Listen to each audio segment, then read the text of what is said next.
Namaste to all. You define your own life. Don't let other people write your script. अपनी life को अपने according सच्चाई से ईमानदारी से दीजिएगा. किसी और को अपनी लाइफ की स्क्रिप्ट लिखने मत दीजिएगा, हावी होने मत दीजिएगा. स्पेशली उनको जो निगेटिव सोच रखते हैं आपके लिए. और सक्सेस पाइएगा, अपने जो आप चाहते हो उसमें सक्सेस हासिल कीजिएगा. एग्ज़ाम है, जॉब है, आपको ये ठानना है कि इस बार ये वैकेंसी क्लियर हमें करनी, हमारी एक सीट है, हमें वो लेनी है, हमें वो चाहिए, किसी भी चाहे मेहनत कितनी ही करनी पड़े. एक्टिव पैसिव यहाँ पर ऐसा टॉपिक है जो इम्पोर्टेंट हो जाता है बहुत ज़्यादा, और बहुत हार्ड भी कहीं ना कहीं लगता है, बहुत इजी भी ये होता है. क्योंकि यहाँ तो कंपटीशन एग्ज़ाम में, सभी कंपटीशन एग्ज़ाम में हमें सेलेक्ट करना होता है, पहचानना होता है. सामने हमारे सारे ऑप्शन होते हैं, सिर्फ हमें पहचानना आना चाहिए, समझना आना चाहिए चीज़ों को. पढ़ा हुआ हमारा सब कुछ है, क्योंकि हम 10th कर आए हैं, 12th कर आए हैं, BA करके आए हैं, MA भी करके आए और B.Ed BTC भी करके आए हैं. तो पढ़ा हुआ हमारा सब कुछ है. अब हमें जानना है, पहचानना है कि हमें ऑप्शंस में से पहचानना है. सिर्फ आंसर हमारी आंखों के सामने रहता है. Change the active passive voice following question. The president appointed him governor. अब एक जब आपको एक्टिव पैसिव की मैंने वीडियो डाली थी, उसमें बताया था कि सीधा सा तरीका है. सेकंड फॉर्म है यहाँ पर, और जब सेकंड फॉर्म होगी तो वाज वर्ब का यूज़ होगा.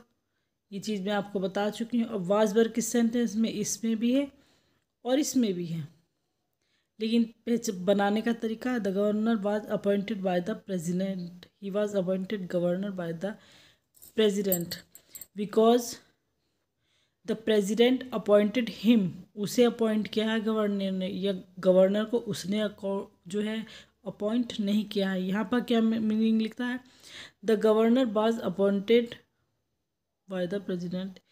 तो सारा उल्टा पुल्टा हो रहा है. मीन्स यहाँ पर क्या हो रहा है कि गवर्नर ने प्रेसिडेंट को अपॉइंट किया, पर क्या था आंसर, क्वेश्चन हमारा, the president appointed the governor. तो प्रेसिडेंट ने अपॉइंट किया था, तो हमारा ये वाला जो है सही होगा. ऑप्शन सी हमारा सही हो जाएगा. Why should they be blamed by you. Active का सेंटेंस है, why should they be blamed by you. तो वाई क्वेश्चन वर्ड पहले ही आते हैं, उसके बाद फिर हेल्पिंग वर्ब भी आती है, चेंज होता है फिर यहाँ से.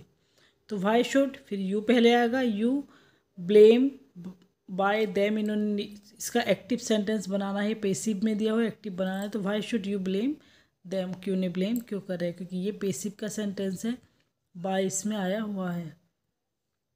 Next, pay that bill at once. Passive इसका बनाना है, एक्टिव का ये सेंटेंस है.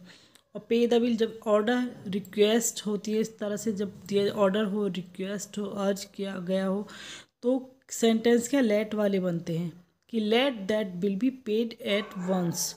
ऑप्शन सी हमारा सही हो जाता है. फिर next, it is time to shut the door. It is time to shut the door. The passive construction for the अब. इसका पेसिव वॉइस आपको बताना है, ये एक्टिव का सेंटेंस है. तो it is time to shut the door shop. तो कुछ किस तरह से बनता है, it is time for the shop to be shut. ये टू बी शट वाले जो हो जाते हैं इम्परेटिव में जाते हैं, उसी इम्परेटिव के अकॉर्डिंग, रूल्स के अकॉर्डिंग ये बनते हैं. नेक्स्ट हमारा आता है ओपन द डोर. तो फिर आज्ञा है इसमें, ओपन द डोर, दरवाज़ा खोलो, आज्ञा है, रिक्वेस्ट है, जो भी है, तो किससे बनेंगे, लेट से. Let the door B opened. Who taught you grammar. तुम्हें ग्रामर कौन पढ़ाता है. हु वाले बनते हैं बाय हुम से. जब हु WH दिया, हु दिया जाता है, तो ये बाय हुम से बनता है. इससे पहले बाय हुम ये चेंज होता है. By whom were you taught grammar. Option C हमारा सही हो जाता है. फिर the sentence is passive voice for the following word. ये सही है, देखिएगा कि they saw him climbing over the fence. Passive voice sentence इसका बताना है आपको. तो they saw him climbing over the fence. Second form की जगह वाज वर आ जाएगा. तो he was seen climbing over the fence. Next, the surgeons operated on him for nearly 10 hours. Surgeons ने उसे ऑपरेट किया लगभग 10 घंटों तक। तो हमारा क्या होगा, सर्जन ऑपरेटेड, फिर वही से कि सेकंड फॉर्म है तो वाज वर्ब का यूज़ होगा। तो ही, हिम, उसे ही तो किया, तो ही वाज ऑपरेट। ये नाउन प्रोनाउन चेंज, ये प्रोनाउन चेंज करने मैंने आपको बताया है वीडियो में कि कैसे चेंज होते हैं। तो हिम की जगह ही हो जाता है। He was operated on by the surgeon for nearly 10 hours. Time जो आएगा वो बाद में लिखा जाता है। नेक्स्ट एग्जाम्पल हमारा, choose the correct passive voice from the sentence given below. यहाँ तो सीधा सीधा पेसिव वॉइस का सेंटेंस आपको चूज करना है। तो you be expect, you be ex, ये तो बी एकदम आ गया तो ये तो वैसे ही गलत हो गया, यू के साथ एकदम बी दे दिया तो गलत है। ऑप्शन बी हमारा सही हो रहा है, you are expected to be here in time, ये सही है। You have been expecting been, यहाँ भी बीन, यहाँ भी बीन, तो इसमें तो ज़्यादा मुश्किल ही नहीं है पहचानना कि कौन सा गलत हो गया। तो साफ साफ गलत दे रखा है, यू के साथ बी एकदम आ गया, और फिर यहाँ भी बीन, यहाँ भी बीन, ये भी एक तरह से गलत ही यूज़ हो रहा है। You are to be expected by और टू बी एक्सपेक्टेड, तो दो तरह की फॉर्म पेसिव की लगी हुई, ये भी गलत है। तो ये बहुत ईजी है फिर तो। ये तो the bicycle needs oiling, bicycle को ऑयल की नीड है।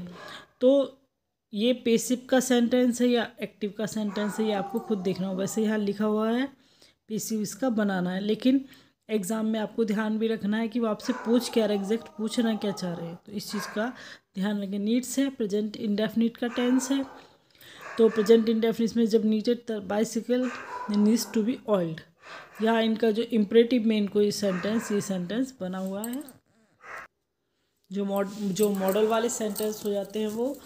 और एक चीज़ सीधे सीधे आप पहचाने कि इसमें करता नहीं दिया, ना सब्जेक्ट दिया होता है। मान लो सब्जेक्ट बाइसिकल को मान ले, पर ऑब्जेक्ट सही से यहाँ नहीं दिया कि बाइक इसके साथ लगेंगे, तो ऑयल के साथ तो ऑयल तो कर नहीं सकता कि वो ऑयल खुद तेल डाल लेगा या कुछ कर लेगा। तो एक तरह से इसमें ऑब्जेक्ट जो हमारा मेन सब्जेक्ट नहीं बन सकता है। तो सीधे सीधे the bicycle needs to be oil. She is taking the dog for a walk. अब यहाँ पर देखिएगा कि हमारा ये जो सेंटेंस इन्होंने दिए हैं, ये मॉडल वाले जो सेंटेंसेस होते हैं उनमें दिए हुए हैं। एक तो सीधा तरीका क्या होता है बनाने का, द डॉग कहाँ गया, he is taking the dog is being taken by her for a walk, हम ये बना देंगे। एक तरीका क्या होता है, वो इस ऑप्शन में स्पेशली दिया भी नहीं गया है, ठीक है। दूसरा तरीका फिर इस तरह से मॉडल सेंटेंस बनता है कि the dog is being taken for a walk. जो हर जो है, शी जो है, उसको कहीं ना कहीं हाइड कर देते हैं, सिंपल सा। फिर इस तरह से रूल्स अलग होते हैं, लेकिन अगर वो वाला सेंटेंस जो बता रही हूँ बाय हर वाला, वो भी सही हो जाता है, लेकिन यहाँ पर वो ऑप्शन में है भी नहीं, तो ये वाला ऑप्शन हमारा सही होगा। और मेन चीज़ ये आरपीएससी के दिए हुए हैं, आरपीएससी यूपीएससी ये सब थोड़े हार्ड लेवल के एग्ज़ाम तो होते ही हैं। तो इसमें इस चीज़ को तरीका देखिए आप, क्योंकि इन्हें यही सेंटेंस जो हम बाय से बनाते हैं इनके लिए किस तरह से दिए गए हैं। तो ये है कि प्रिपरेशन हो जाती है एक अच्छी सी, कि अगर आपके सामने मान लो टेट है, टीजीटी पीजीटी है, कोई भी नॉर्मल सा एग्ज़ाम ये है, इस तरह के एग्जाम्पल हैं, तो आप फिर उसे पहचानने में कोई गड़बड़ ना है, इजीली आप पहचान सकते हैं कि हाँ ये भी आंसर हो सकता है। बाकी बाय वाले तो आप बना ही लेंगे आसानी से। People do not consider the music to be important, ये भी बी वाले ही हैं। अब बी में फिर वो थर्ड फॉर्म आना, तो option the music is not, do not की जगह is not a present indefinite है, डू डज है तो इज़ आर एम होता है, तो is not consider third form आ गई, फिर to be important. By people hide किया जाता है इन टू बी वाले सेंटेंसेस में, बस थर्ड फॉर्म आती है, जो ग्रामेटिकल चेंज होता है ग्रामर में चेंज होता है, थर्ड फॉर्म आ जाती है, और टू बी से ये चेंज हो जाते हैं। बाय का यूज़ यहाँ पर नहीं होता। फिर एक प्रोमिसेस शुड बी केप्ट, इसका एक्टिव बताना है। ये मतलब मैंने जब कभी 12th वगैरह दिया था ये, तब उसमें भी आया था ये सेंटेंस। अब ये लगा लीजिए कितना इंपॉर्टेंट ये सेंटेंस, यही सेम सेंटेंस मैंने शायद 12th में या ग्रेजुएशन में कहीं मेरे आया कई साल पहले।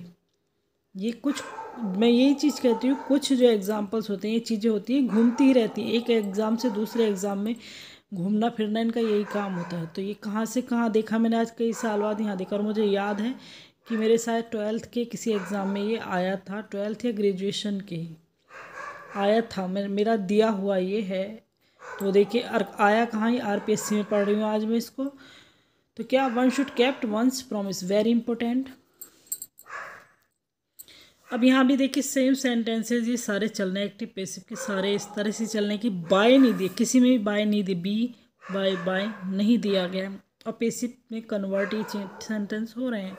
दे have not sold the house, तो क्या बनना चाहिए था कायदे में, they the house have not been sold by them, इस तरह से बनता है बाय दैम, लेकिन बाय का कोई सेंटेंस यहाँ पर है ही नहीं। फिर क्या यूज़ करेंगे हम, जो करते हैं हम, फिर वो जो हैज़ है बी आता है, लेकिन हैज़ के साथ बीन का यूज़ होगा।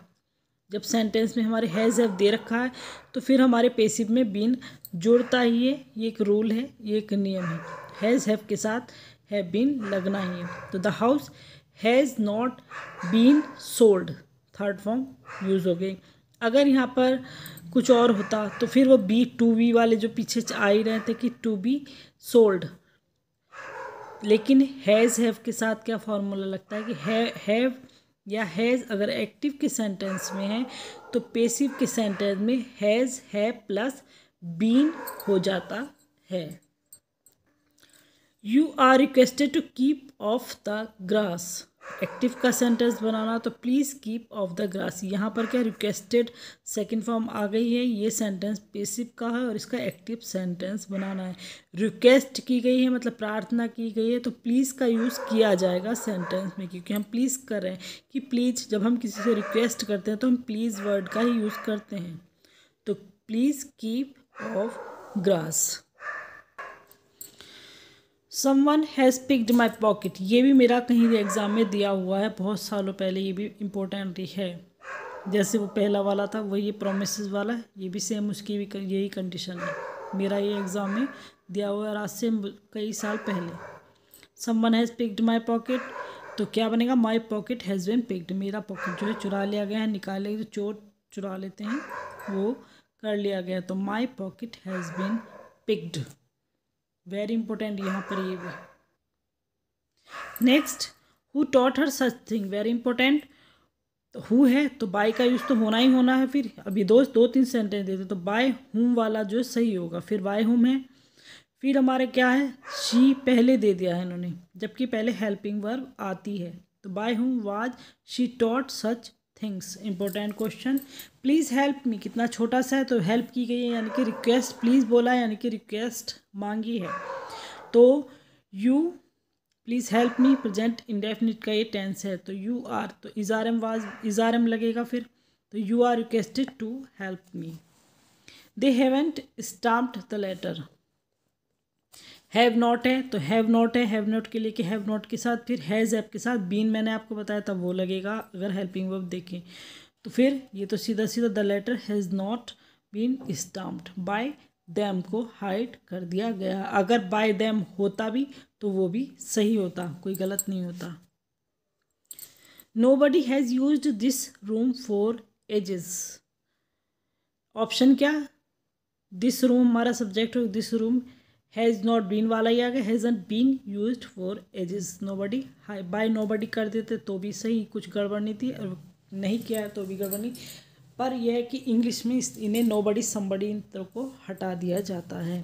We can't repair this lock, हम इस we can't repair this lock, तो ऑप्शन क्या, your lock can not be repaired, किस तरह से इसको बनाया। बाकी अगर हम सीधे सीधे इसको बनाते तो this lock can not be repair by us हो जाता है, लेकिन वो कहीं है ही नहीं। फिर किस तरह से बनता है सही, your lock can not be repair की मतलब तुम्हारा रिपेयर जो लॉक है वो रिपेयर नहीं हो सकता। बाय अस का कहीं यूज़ नहीं है, तो nobody can repair this lock नहीं, क्योंकि बात हमारी हो रही, नोबडी की नहीं हो रही है। तो we don't know how to, ये तो बिल्कुल होना ही नहीं है। Your lock can be repair, तो इसका मतलब तो ये होगा कि तुम्हारा लॉक रिपेयर होगा। तो बहुत आसान, यहाँ पर टीजीटी का है तो 2011 का, कि बहुत आसान है इसको पहचानना। अगर किसी को एक्टिव पैसिव नहीं आते वो भी पहचान सकता है, इतना इजी एग्जाम्पल है। नेक्स्ट पीजीटी का देख लेते हैं। Choose the example of sentence written in active voice में जो लिखा हो वो हमें सेलेक्ट करना है। तो थर्ड फॉर्म नहीं होनी चाहिए। She was dried and put away the news fish, ये है हमारा सही। Second form second form second form. बाकी इसमें तो the new dishes had been भी आ गया, तो बीन तो आता ही नहीं है पेसिव के सेंटेंस में आता है। सेलेक्ट क्या करना हमें एक्टिव वाला। सिर्फ हैड होता तो ये एक्टिव का हो सकता था। सेम इसकी कंडीशन है। तो कितने इजी है टीजीटी पीजीटी वालों के लिए, इसीलिए मैं बोलती हूँ टीजीटी पीजीटी का सिलेबस इतना हार्ड नहीं है जितना समझा जाता है। आप कर सकते हैं, बहुत आसानी से कर सकते हैं। बस ये है कि थोड़ी मेहनत चाहिए, सिंसियरिटी चाहिए, लगन चाहिए, थोड़ा ईमानदारी से पढ़ लीजिएगा। Next choose the example written in passive voice में जो लिखा हुआ है वो आपको एग्जाम्पल चूज करना है। तो the researcher noted and in, यहाँ तो कोई है ही नहीं, ये सेकंड फॉर्म है सिर्फ। The researcher noted how much be bacteria increase, नहीं, the increase in bacteria was noted, was second third form by the researcher. बहुत आसान पीजीटी 2000 का। Change the voice, we may finish the work soon, change करनी है इसकी voice. The work may be finished soon by us भी होता तो भी कोई प्रॉब्लम नहीं थी। Change the voice, where did Sita buy the hat, तो क्वेश्चन वर्ड पहले ही आना है। डिड है तो वाज वर्ड का यूज़ होगा, तो was the hat bought by Sita, ये भी सिंपल है। Which one is the correct passive form of novel interest me, novels interest me, passive word correct होनी तो I am interested in novels, ये भी सिंपल सा ही है। अभी टीजीटी पीजीटी वालों के लिए कि आप खुद देख सकते हैं कि हार्ड नहीं है। बस ये है कि कोई सा भी एग्जाम्पल अभी तो हार्ड नहीं है। अगर ना भी रूल आया तो थोड़ा सा दिमाग लगाना है और उसको पहचाना आसानी से जा सकता है। सारी चीज़ें सामने लिखी हुई हैं। They are pulling down the old theatre, तो आर है, तो आर के साथ इज आर एम जब होता है तो बींग, आपको बताया भी था इसमें मैंने। द ओल्ड तो इज, बींग आ गया यहाँ पर। द ओल्ड थिएटर यहाँ आ गया, is being pulled down by the M भी होता तो भी कोई प्रॉब्लम होता, लेकिन यहाँ पर इस चीज़ को गलत कर देता है। Old theatre is being pulled down bye them, यहाँ इसको गलत कर दिया। इन वरीयता किसको दी, इसको दे दी, जबकि दोनों सेंटेंस अपने आप में वैल्यूएबल हैं। ये टीजीटी 2010 का, ये थोड़ा लंबा सा है देखो, पर लेकिन डरना नहीं है। विल है, और विल है तो विल के साथ फिर क्या था, बी का यूज़ होता है, will be. The organise will exhibit the painting till the end of this month, third form will be का यूज़ करना है। यहाँ पर तो ING ही आ रहा है। Painting will be presented in exhibit, ये उलट पुलट लिख दिया इन्होंने। Will be held, the paintings will be exhibited, exhibit होंगी by the organiser till the end of the month, time बाद में आएगा। अब पहचानना भी कितना इजी है इसमें, एन एग्जीबिशन, जबकि अगर देखें तो एग्जीबिशन वर्ड तो मुझे लग रहा है हाँ है भी नहीं यहाँ पर। तो थोड़ी थोड़ी चीज़ें आप थोड़ा सा अपना माइंड भी सेट करके लगाएंगे तो आसान होगा। He expected us to offer him the job, तो an offer of a job by us was expected by him, ये क्या दिया गया वाक्य एक्टिव पास्ट नेव टेंस में। तो ये एक्सप्लेनेशन भी ऐसे नहीं लिखते हैं जल्दी से, जो आपको समझ में आ जाए। ही एक्सपेक्टेड सेकंड फॉर्म है तो वाज वर्ड का यूज़ होगा। An offer us to offer him the job, sentence word नहीं है लेकिन दिए गए, जैसे एन वर्ड यहाँ नहीं है लेकिन दिया गया है यहाँ पर। तो अब he expected us to offer him the job, तो ही एक्सपेक्टेड अस, वो हमसे एक्सेप्ट कर रहा था एक जॉब की, कि हम उसे एक जॉब ऑफर करेंगे। तो an offer of a job, एक जॉब का ऑफर बाय अस, हमारे द्वारा वाज एक्सपेक्टेड बाय, हम उसने एक्सेप्टेड किया कि हम उसे एक जॉब देंगे। तो इसे इस तरह से कर दिया गया। बाकी आप इसको देखें तो बीइंग का यूज़ नहीं होगा क्योंकि यहाँ सेकंड फॉर्म है, सिर्फ वाज का यूज़ होगा, बीइंग का यूज़ नहीं होगा। तो a job was accepted by us to be offered him, तो जॉब नहीं है, जॉब का ऑफर है, जॉब नहीं है। He accepted to be offered a job, नहीं। मेन चीज़ दोनों में ही थर्ड फॉर्म का यूज़ हो रहा है। Next, the PM was to have open the dry dock, द PM was to have opened the dry dock. तो the drawing was to have been, have है, बीन का यूज होगा, वाज टू हैव बीन पूरा आएगा, was to have been open by the PM. ये तो simple सा ही है। इट वाज एक्सपेक्टेड दैट, नहीं, द ओपनिंग ऑफ, नहीं। एंड अनईजी, थोड़ा पहचान, वही चीज़ मैं कह रही कि थोड़ा माइंड सेट करिएगा, सामने ही रखे रहते हैं सारे आंसर, बस पहचानना है। और इतने एक्टिव पैसिव आप जानते होंगे, समझते होंगे। एंड अन, और नहीं समझते तो मैंने तो वीडियो बनाई है, किसी ने देखी नहीं तो मैं अब कुछ कर नहीं सकती क्योंकि मैं तो इस पे वीडियो बनाना शुरू किया था एक्टिव पैसिव पे, पर वो किसी ने नहीं देखी। और थोड़ा इजी करके शॉर्ट करके लाती तो, कि चलो शॉर्ट करके, फिर शॉर्ट में बिल्कुल शॉर्ट का हो जाता, आराम से कर सकते थे, लेकिन नहीं देखा तो फिर मैंने उस चीज़ को भी छोड़ दिया। क्योंकि डिपेंड तो ये करता है मेन की व्यूज़ किस तरह से, कोई देख भी रहा है या नहीं देख रहा है, मेन चीज़ तो ये है। फिर तो अपना कोशिश ही है कि डाल रही हूँ, बना रही हूँ, कोई देख रहा है ठीक है, नहीं देख रहा तो भी ठीक है। An uneasy silence succeeded the shot, तो option B, the shot was succeeded by an uneasy silence, ये भी सिंपल सा ही है। He was made to surrender his passport, तो the authority made him to surrender his passport, यहाँ ये थोड़ा सा सही सा है कि अथॉरिटी वर्ड दिया नहीं है पर यहाँ पर आ गया है। लेकिन I made him to surrender his passport, मैंने उसको सरेंडर करने के लिए पास बोला नहीं, मेरा तो आना ही नहीं है, मैं क्यों करूँ, मैं क्यों कहूँगा उससे, कोई भी मैं क्यों कहूँगा, अथॉरिटी तो कह भी सकती है। They made him surrender him, उन वे भी नहीं कह सकते, वी हम भी नहीं कह सकते, एक अथॉरिटी होती सकती है जो सरेंडर करने के लिए पासपोर्ट कह सकती है। ना मैं, ना वे, ना हम, कोई नहीं कह सकता, तो द अथॉरिटी वाला सही होगा। बहुत आसान ये भी पहचानना। Why did he defrauded you of your earnings, why did he, तो क्वेश्चन वर्ड पहले आया हुआ है, फिर हेल्पिंग डिड है तो क्या लग जाएगा, वाज वर में से लग जाएगा, तो वाज वर वाई बार। Why were you defrauded of earrings by him, do you not understand my meaning, ये तो हम वैसे ही बोलते हैं, तो do you not understand, don't you understand my meaning, तो इज माई मीनिंग अंडरस्टूड, क्या मेरा मीनिंग समझा जा रहा है। I am not understood your meaning, नहीं, आई इसमें नहीं है, माई में मेरा मीनिंग नहीं समझा जा रहा है, मतलब डू यू नॉट अंडरस्टैंड माई, मेरा ही मीनिंग नहीं समझ आ रहा, मैं तो समझ रहा हूँ, तो इसमें क्या, आई am not understood your meaning, मैं तुम्हारा मीनिंग नहीं समझ रहा हूँ। आई वाला तो गलत हो ही रहा है वैसे भी। माई मीनिंग जो है, इज़ योर मीनिंग अंडरस्टूड, तुम्हारा मीनिंग नहीं, बात मेरे मीनिंग की चल रही है, तो इज़ माई मीनिंग अंडरस्टूड। थोड़ा सा अपना सेट करके जाना दिमाग।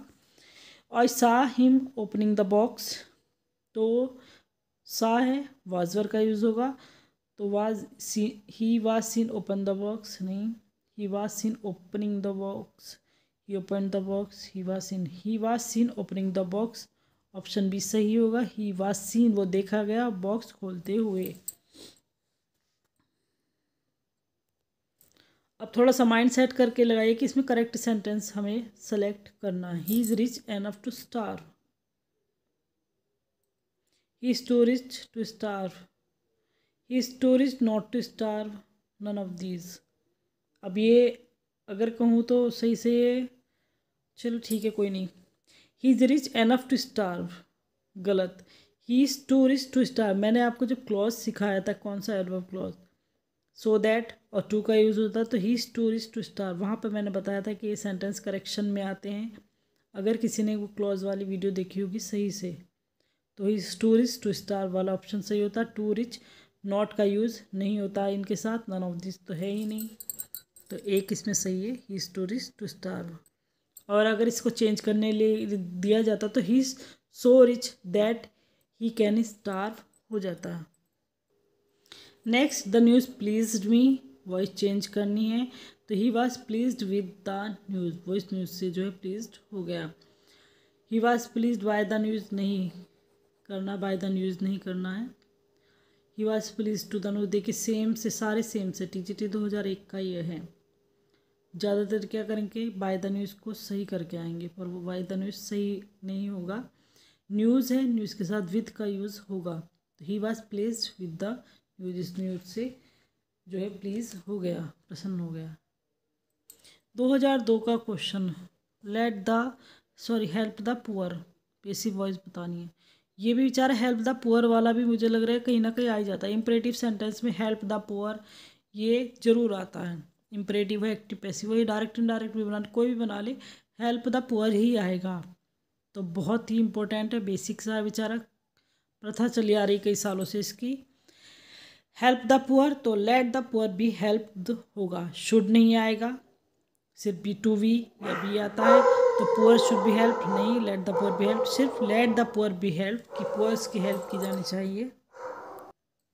तो यहाँ तक हमारे कुछ एक्टिव पैसिव वॉइस के कई तरह की वाली जो ये था चैप्टर सा ही हमारा, इसमें कई तरह से दे दिए गए हैं। तो ज़्यादा से ज़्यादा कि सेंटेंस का तरीका चेंज होता है कि नाम हो जाएगा, कुछ चीज़ चेंज होगा, लेकिन तरीका सबका यही होगा कि हेल्प द पुअर की जगह कुछ और लिख देंगे, हेल्प द गर्ल, पर बनना वो ऐसे ही है, let the girl be helped, कुछ नहीं चेंज होता। ये हेल्प द पुअर वाला ऐसे ही आएगा, सिर्फ हेल्प के साथ। ये पुअर कुछ और चेंज कर देंगे, कुछ और लगा देंगे। तो इन्हीं एग्जाम्पल से आप काफ़ी कुछ सीख सकते हैं, जान सकते हैं। फिर भी कोई प्रॉब्लम हो इसमें तो कमेंट करके आप पूछ सकते हैं।